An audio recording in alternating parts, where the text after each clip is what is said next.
Hi everyone, welcome to my channel. So today I'm making lamb meat with some chickpeas. Now these are all the ingredients that I'm using. Just if you want to try it out, you have all the ingredients before you start. So I've got chopped onion here, green chilies, chili powder, and also the rest of the ingredients. Now I have washed my lamb because it was a bit more sticky because how they made it really like lumpy, and I need it to be quite split into small little pieces. But I'll show you the reason why I want it like that. So let's get started. Okay, so first of all, we are not using oil. We're using ghee, and it's this one. So I'm just going to. Okay, so I'm going to be pouring some in here. Not that much, just a few. I think that would do, because sometimes the lamb is a bit also oily. So I'm gonna start it off by waiting for the ghee to melt just for a bit. Okay, so first of all, I'm just going to put the bay leaves in here.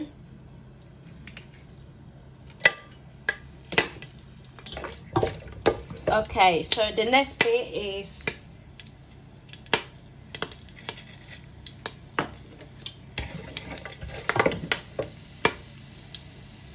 okay, so that one is warm, so I'm just going to be adding the onions.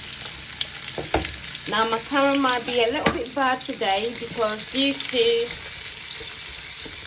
my camera boys are not here today, so I'm going through this with like one hand. All right, okay, so I'm gonna wait for the onions to cook until till sort of like brownish. Then we will put the meats in there.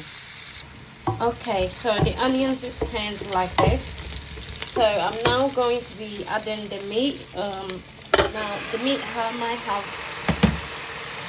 Okay, now the meat it's like it had a little bit water in there, but that is fine because it will just dry out. So I'm now just gonna put some salt for the taste in here.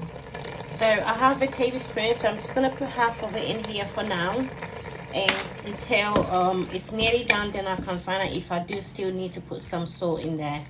So I'm just gonna wait for the water to dry out, and for also I want the meat to be very like really in bits, literally like that, not lumpy. So I have to keep my eye on it to make sure that it doesn't get lumpy.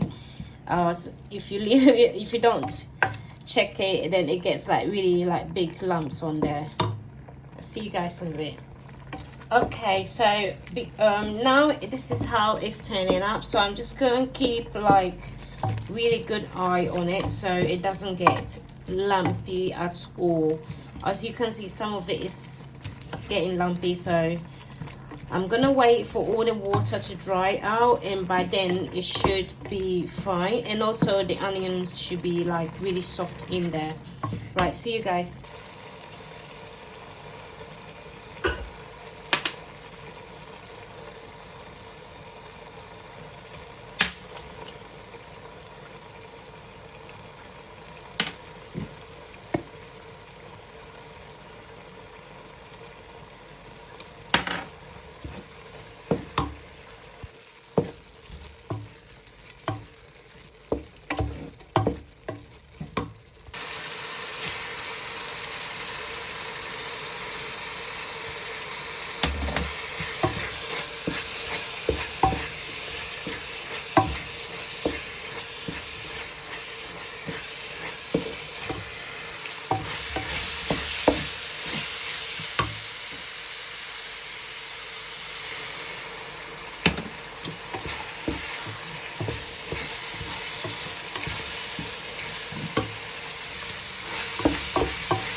Okay, so I added a tin of chopped tomatoes. So I'm gonna add a small amount of water in here and just let this cook for a few minutes. So just gonna be adding a small amount of water, and just to let this slowly cook for all the tomatoes to sort of dissolve first. Okay, so on this point, the tomatoes is cooked, but it's not through all the way. I can still see like little bits of the tomatoes in there. So I'm now going to just put the beans in here and let it also slow cook with. So I'm gonna leave it to slow cook for a few before we put the green chilies in there. Right, see you guys in a bit. Okay, so you can see how it's turned up. It's perfect. And also I'm just going to add the green chilies in here. Now I will add usually will add maybe a parsley or coriander, but I'm out of coriander and I do have parsley, but I think I have it in thing, so I'm gonna use a little bit of that. So that is done. And okay, so that is done, and I'm just going to put a little bit parsley on around here. Now they will be eating this with rice, so not because it's not time for food yet. So I'm just gonna turn the cooker off and leave it as it is until dinner time. Thank you guys for watching. Thank you.